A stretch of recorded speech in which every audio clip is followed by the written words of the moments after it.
روزے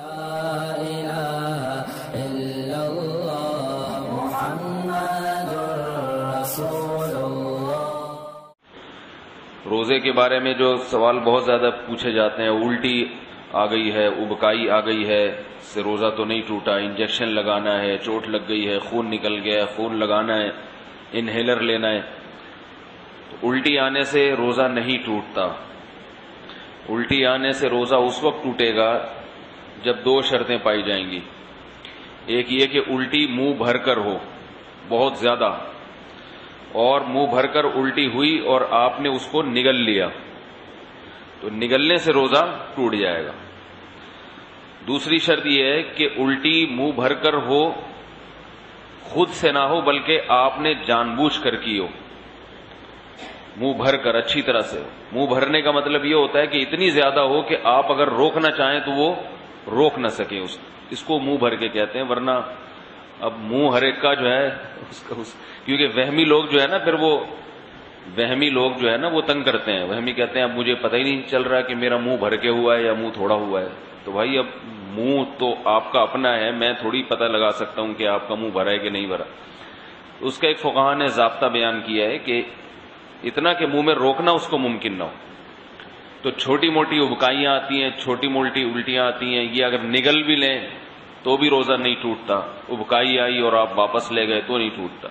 تو منہ بھر کر ہو اور آپ اس کو نگل لیں، یا نگلیں تو نہیں لیکن وہ منہ بھر کے خود سے نہیں ہوئی بلکہ آپ نے حلق میں انگلی ڈال کے قے کی ہے۔ تو عام طور پر ایسا کوئی کرتا نہیں ہے روزے میں، اس لیے اس کو اتنا بیان کرنے کی ضرورت بھی پیش نہیں آتی۔ اس کے علاوہ گلوکوز چڑھانے سے، انجیکشن لگانے سے روزہ نہیں ٹوٹتا۔ روزہ ٹوٹتا ہے کھانے پینے کے، ناک کے راستے یا منہ کے راستے کوئی چیز پیٹ کے اندر جائے، یا مقعد کے راستے کوئی چیز پیٹ کے اندر جائے۔ آنکھ میں دوا ڈالنے سے روزہ نہیں ٹوٹتا، خوشبو لگانے سے روزہ نہیں ٹوٹتا، خوشبو سونگھنے سے روزہ نہیں ٹوٹتا ہے۔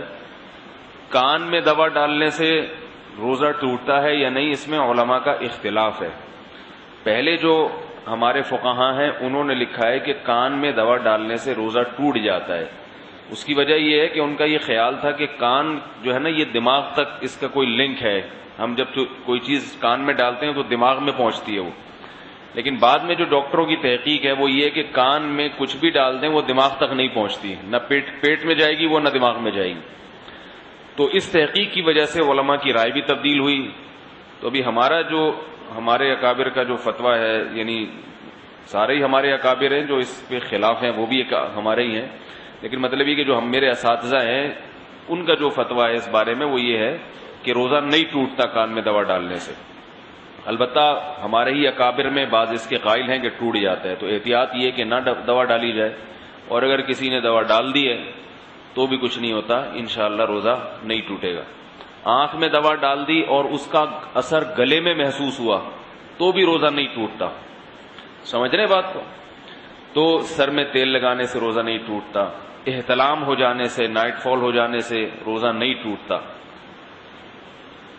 زوجہ کے قریب کوئی شادی شدہ آدمی گیا اور ڈسچارج ہو گیا تو روزہ ٹوٹے گا، ڈسچارج نہیں ہوا تو اس سے بھی روزہ نہیں ٹوٹتا۔ اور یاد رکھیں اگر اس نے ہم بستری کر لی تو پھر جو ہے روزہ بھی ٹوٹے گا اور 60 روزوں کا کفارہ بھی ہے اس کے اوپر۔ زوجہ سے ہم بستری بالکل حلال نہیں ہے روزے کی حالت میں، اور ویسے جان بوجھ کر روزے میں کھا لیا تو بھی روزہ ٹوٹے گا بھی، اور 60 روزوں کا کفارہ بھی ادا کرنا پڑے گا اس کو۔ تو رمضان میں کھانے کی اجازت نہیں ہے روزے کی حالت میں، روزہ ہی کیسا جس میں کھانے کی اجازت ہو، تو سزا بھی ملے گی، صرف روزہ نہیں ٹوٹے گا اس میں۔ تو رمضان کا روزہ اگر کسی نے جان بوجھ کر توڑ دیا اور یہ کہتے ہوئے کہ مجھ سے پیاس برداشت نہیں ہوتی، بیماری نہیں ہے، نہ مرنے کا اندیشہ ہے، وہ تو الگ بات ہے، ویسے یار مجھ سے کوئی کام ہی نہیں ہو رہا، مجھے برداشت نہیں ہو رہا، بھائی بار بار کولر کی طرف دل چاہ رہا ہے، اور ایک قطرہ بھی حلق میں اتار لیا تو روزہ بھی ٹوٹ گیا، اور سزا کیا ہے؟ 60 روزے لگاتار۔ نہیں آ رہی میرا خیال ہے بات سمجھ میں؟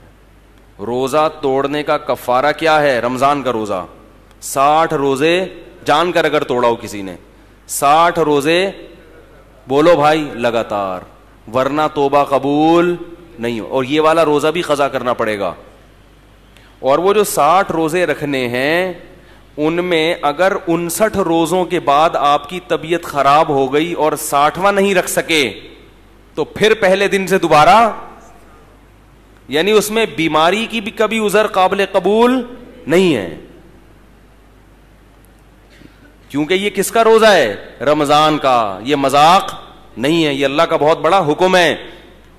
اسی طرح یاد رکھو ایک اور مسئلہ ہے, مسافر کے لیے روزہ چھوڑنا جائز ہے لیکن افضل نہیں ہے.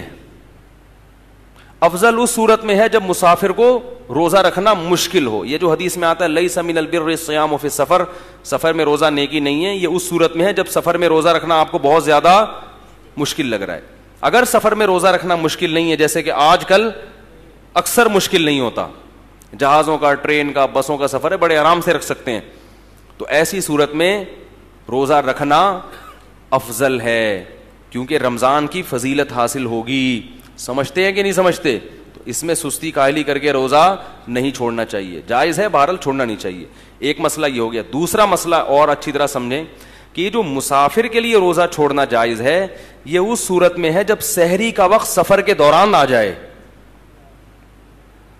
ہمارے ہاں یہ ہوتا ہے کہ دوپہر کسی کا لاہور جانے کا ارادہ ہے تو صبح روزہ چھوڑ دیتا ہے کہ میں تو سفر میں. ایسا نہیں ہے, سحری کا وقت مقام پہ آیا ہے تو ابھی آپ مسافر بنے نہیں ہیں, آپ دوسرے مسلمانوں کی طرح آپ پر بھی روزہ فرض ہے کیونکہ ابھی آپ مسافر بنے نہیں ہیں.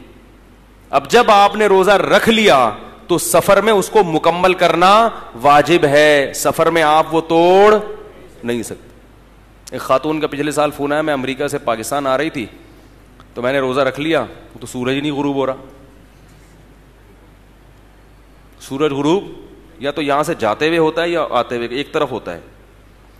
تو میں نے کہا جاتے ہوئے غروب ہی غروب ہو رہا تھا نا ٹھیک ہے نا, تو وہ کیا کریں؟ میں نے کہا روزہ رکھنا فرض ہے کیونکہ سحری مقام پہ ہو رہی ہے. سحری امریکہ میں مقام پہ کی انہوں نے, تو اب جہاز میں بیٹھ گئے تو سورج کتنا ہی لمبا ہو گیا, ٹھیک ہے, روزہ رکھنا پڑے گا. تو کبھی کبھار ہی ایسا ہوتا ہے. ہاں جان پہ بن پڑے یا بیمار ہونے کا اندیشہ ہو, وہ تو پھر سفر نہ بھی ہو تو بھی روزہ توڑنا بولو بھائی جائز ہے.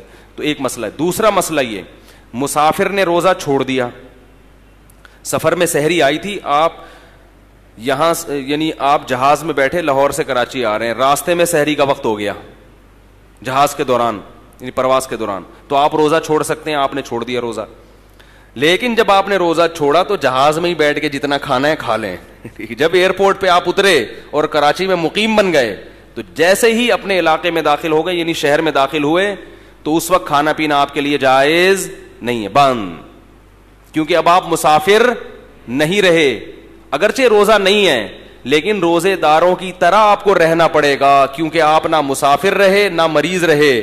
تو فمن شہید منکم الشہر, کہ تم میں جو اس مہینے کو پائے گا وہ روزہ رکھے, تو اس کو روزہ رکھنا, اگرچہ یہ شرعی روزہ نہیں ہوگا کیونکہ سحری, کیونکہ وہ تو کھاتے آ رہے ہیں نا, لیکن پھر بھی روزے داروں کی طرح رہنا آپ پر کیا ہو جائے گا؟